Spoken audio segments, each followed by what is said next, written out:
Hello, everybody. It is Andy Smith, your host with the most and 33-year veteran of the comic book industry with this week's book look.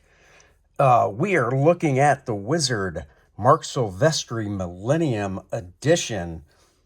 Wizard put out, I believe, 3 of these, and I've got them. I've got the Michael Turner one. I've got the Jim Lee one. If there's more, let me know, because I'd want to get them.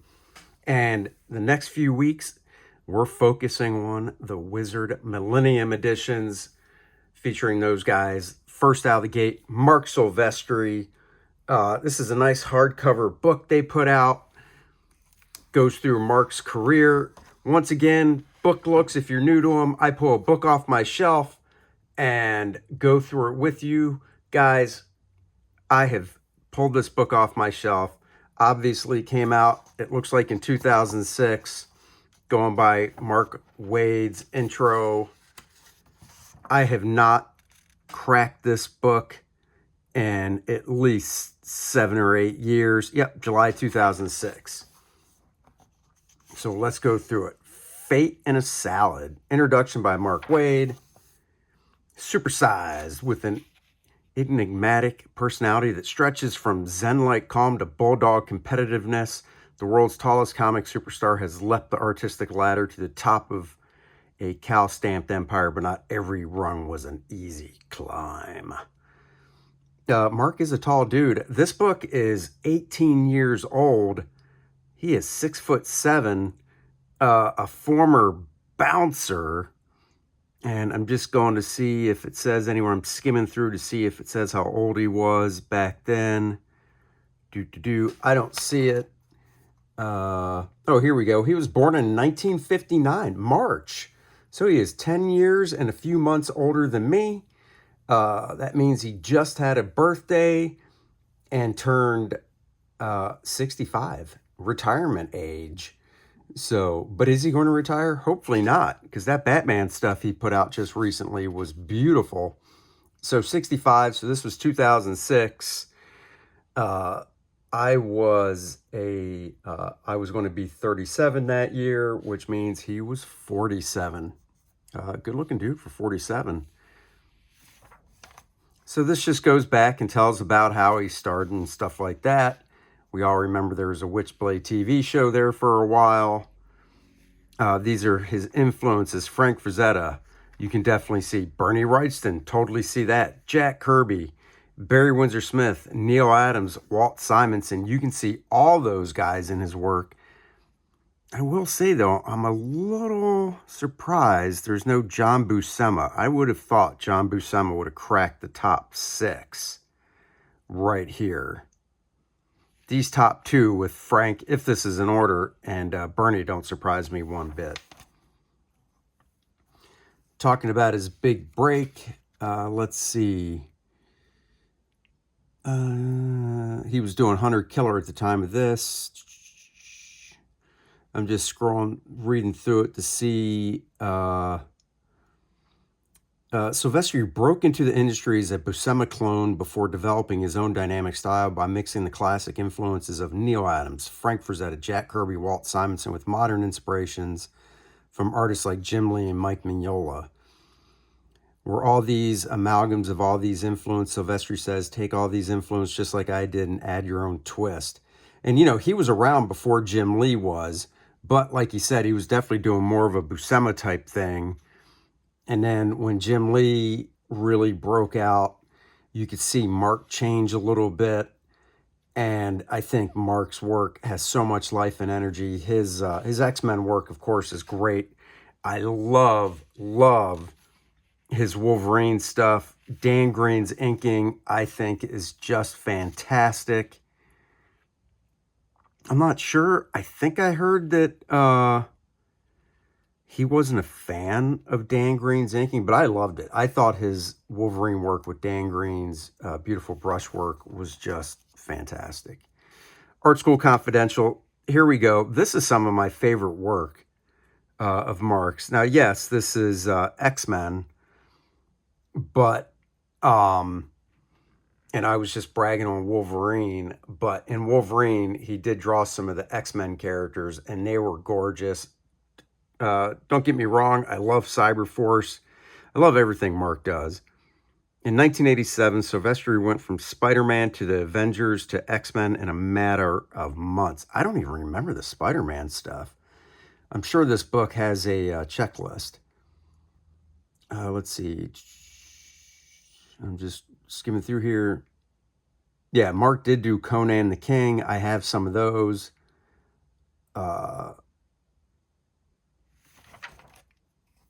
Beautiful Frazetta. Oh, I remember this. This was inked by Jeff Ursherwood. Great graphic novel Mark did. You could see where he was going with his work.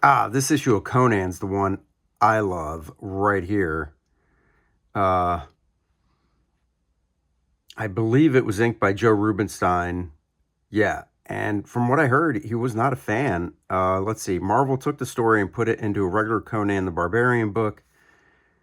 Back then, you really worked from essentially just plots that had no page breakdowns, certainly no panel breakdowns. Getting to page 18 and saying, wow, I still have... Okay, so this is great. He says, you as the artist were responsible for breaking down the correct number of pages, which was 22. But I just dove into the story and I was drawing it. I found myself getting to page 18 and saying, wow, I still have about 10 pages of story to tell.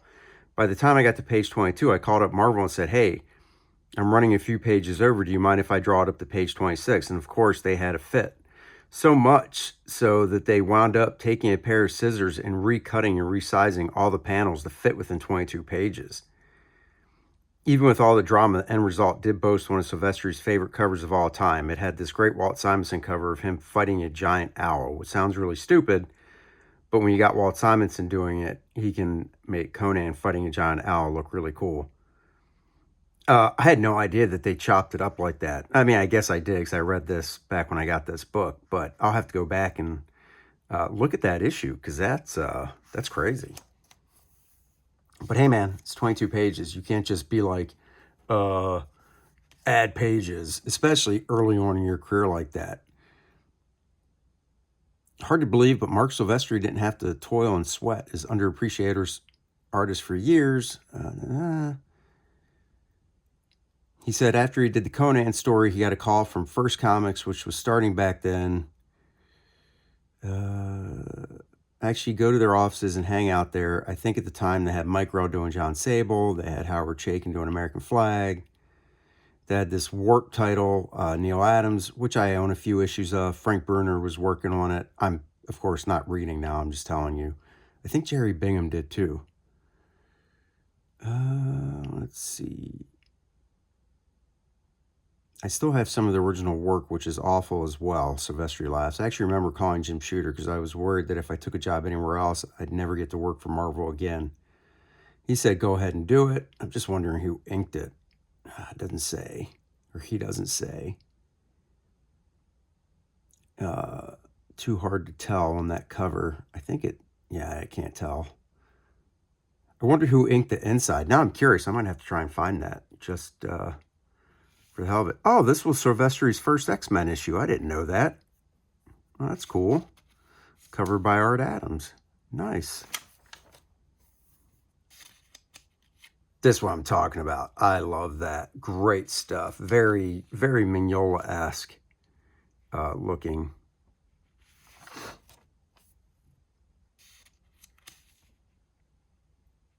I believe he did the She, was it She Cyblade crossover? I own a couple of those. Those are beautiful.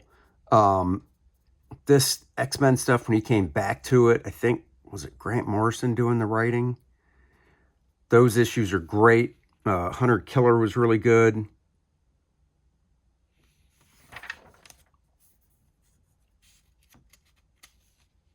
Snapshots of the current crop of creators that have come up through the Top Cow farm system, which it kind of was. Billy Tan came up through there, went on to be a great popular artist. Joe Benitez, Mike Choi, Tyler Kirkham. Tyler is just still hitting it out of the park on stuff.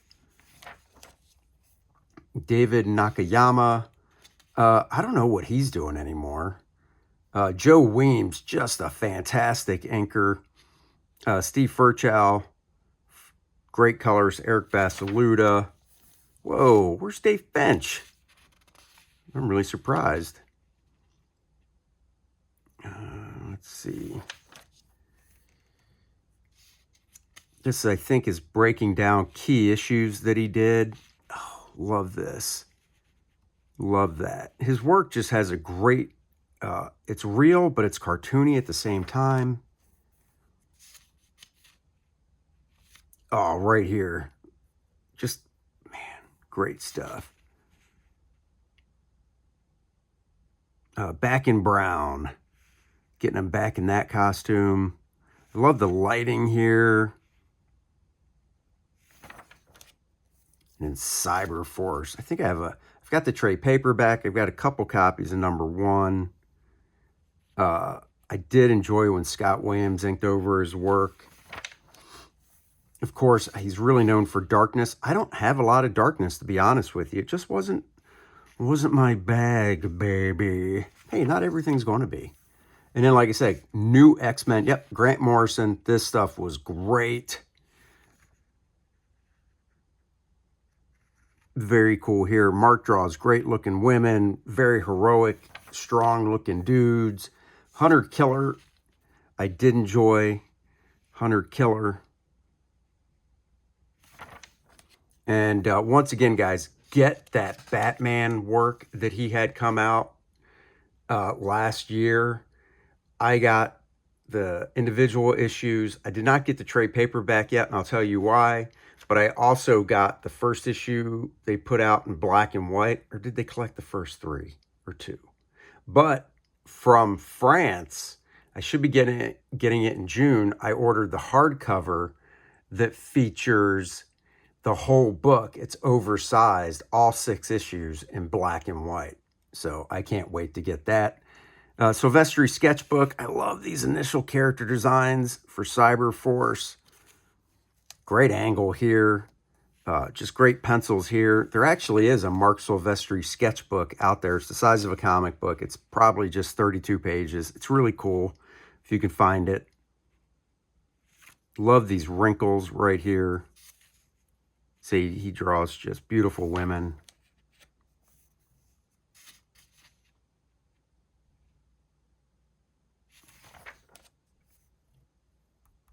Very nice. Inked by Bat. Nice sharp style there. Would have been cool. He did the cover for the JOA Cyberforce book. Doug Monkey did the inside, so it's really nice looking interiors, but it would have been cool to see him draw the whole thing.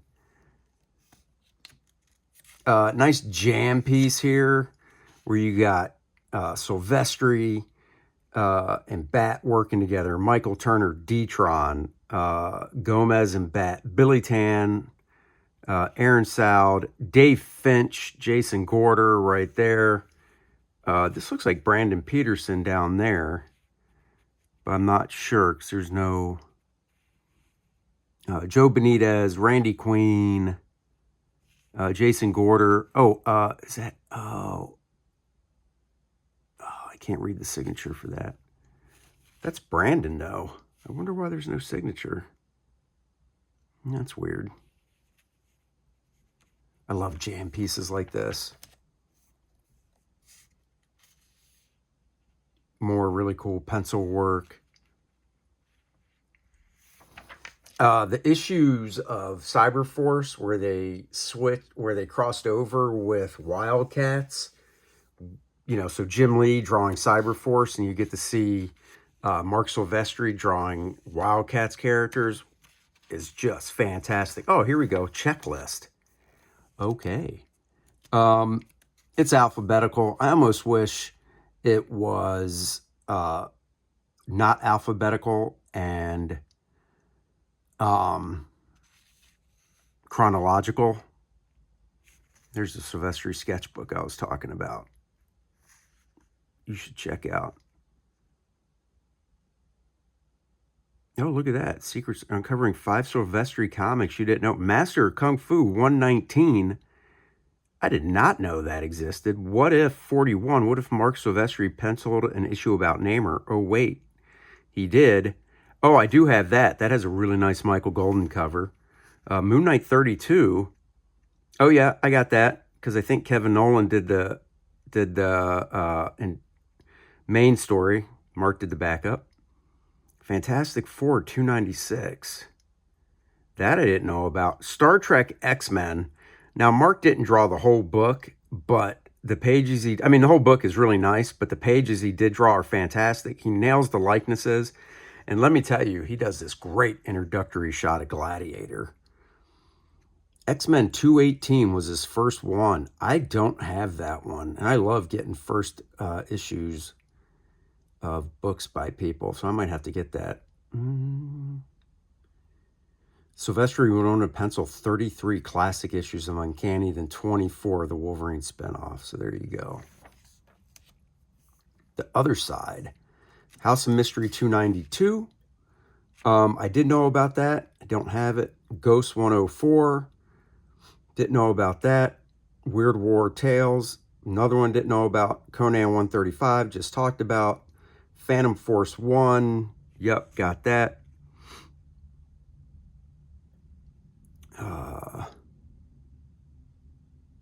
Oh, look at that. Web of Spider-Man. He did do interior pencils for 16, 17, 18, 19, 20, 22. See, I didn't know that either. I'm going to have to go through this checklist.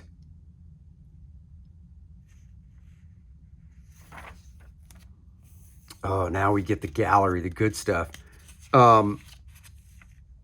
There was a Batman Darkness crossover. Dave Finch drew it. Silvestri did a cover for it that was just great. So this is cool. This is stuff I haven't seen in a long time. I mean, really big Buscema phase right here, as you can tell. There's the graphic novel. Great graphic novel. I haven't looked at that in a long time.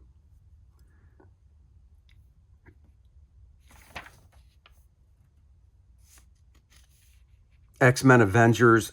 Great stuff by Mark. Once again, I think Joe Rubinstein and Mark make a great team.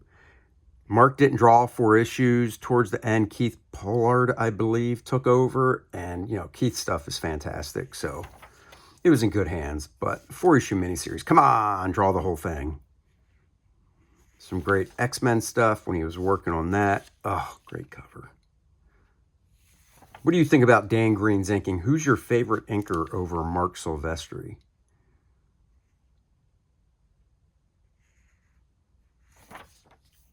Inferno was so good.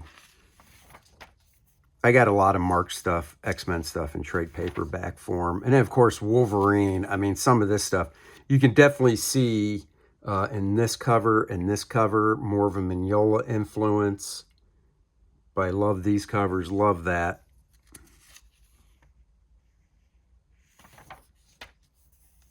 Back when Wolverine could smoke a cigar. You know it. Oh, that's just awesome.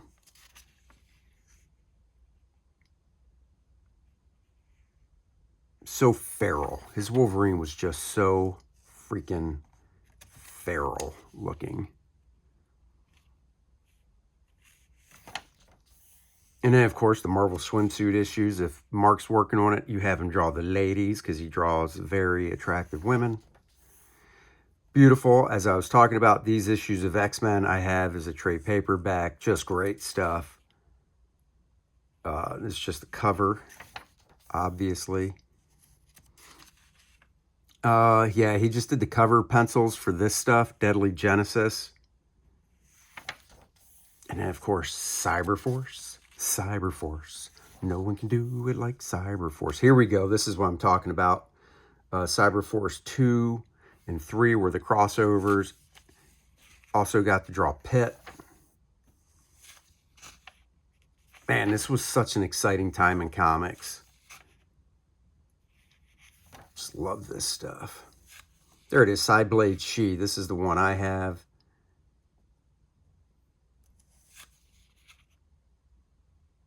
This, didn't he just do the... Yeah, he just did cover pencils, okay. Strike Force, he did cover inks. So there you go. I'm looking for the signature. I want to say it was Brandon Peterson that drew it, but I'm not sure. Of course, Darkness, which he's really famous for. I'm sure we'll get to some Hunter Killer stuff here. Great shot.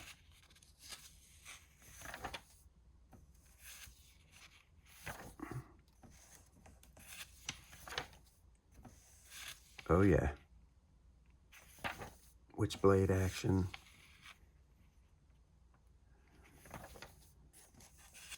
Here we go. Hunter Killer. Really cool stuff.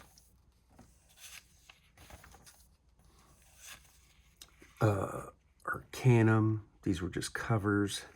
You can see a little Mike Turner slipping in there. There you go.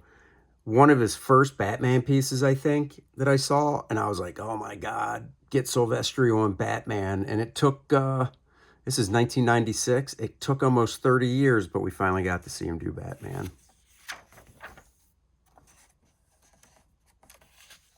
Oh yeah, he did covers for Darkness, Superman, which were cool. I got that series. And then just some other various covers and stuff here. I don't know if these Millennium editions are hard to find or not, but I would recommend getting them if you're a fan. Oh my God, I love this Gotcha Man cover by him. Beautiful. There we go. This is a great book, Justice League of America Cyber Force. Great cover by Mark, and then the insides by Doug Mahnke are great. Deathmate, the few pages he did in Deathmate are great. Even a classic character like Madman brings a great touch to that rendering. You can definitely see some Barry Windsor Smith influence there.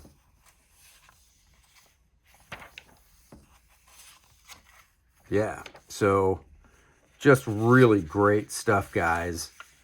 I should go through these too. So I don't have these individual how to draw books by Wizard. I have the big fat one where they collected them all into one, which is really hard to find and expensive. I'll have to go through that with you one time. Guys, this has been the Marc Silvestri Millennium Edition. I hope you enjoyed this week's book look. Next week, it's either going to be Mike Turner or Jim Lee. I haven't decided which one yet, but it will be one of them. Thank you for joining me. Really appreciate it. Guys, KOR-DRATH The Awakening is live. The campaign is blowing up the charts. If you like KOR-DRATH The Reckoning, you will love KOR-DRATH The Awakening. If you liked, or if you're a fan of like Conan and Game of Thrones, you will like KOR-DRATH. You can get volume 1 as part of this campaign if you missed out. So many good things. There's mini figures of KOR-DRATH you can get now for role-playing, 2-inch, 3-inch, 5-inch size. There's a collector's box. The link is in the description below. Go check it out. Thank you for joining me. Like, subscribe, and share. I love you all so much for joining me on these book looks. It's been a few years now I've been doing them. I love doing these. I love sharing good books. I'll catch you guys later. Bye-bye, everybody.